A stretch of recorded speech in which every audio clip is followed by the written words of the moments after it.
I don't know if any of this is going to make sense because I'm kind of just processing out loud right now, but I just got off a call with my son's doctor. We check in every 6 months and we were talking about his meds, whatever. But when we started, I said, hey, and she's like, hi, how's it going? And I was like, oh, it's going.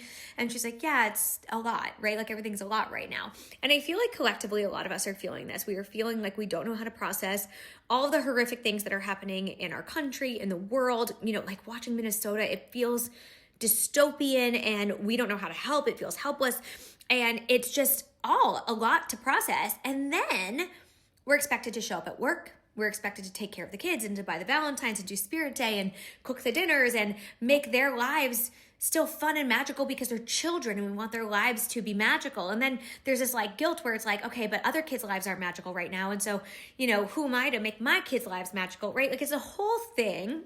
And then I have older kids, so I'm trying to like help them process everything. But it's all a lot right now. Anyways, I don't have like many words of wisdom for you or anything like that. I think so many of us are in this place where, we're processing all that's happening and like not really sure what to do. And then at the same time, the show must go on as parents. I feel like you could be in the darkest moment of your life as a mom and you will still show up and parent your kids. And that is the craziest thing about parenting and about living right now. And it's so funny because the day after the election in 2020, whatever, I posted something and I just said that I was sad.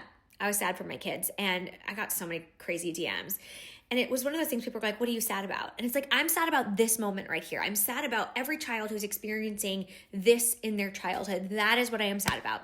I'm sad so much more and I'm angry, but like, this is what I feared was that my kids would grow up having to ask me like, what is happening, mom? Like, why is this happening? And me having to explain it to them.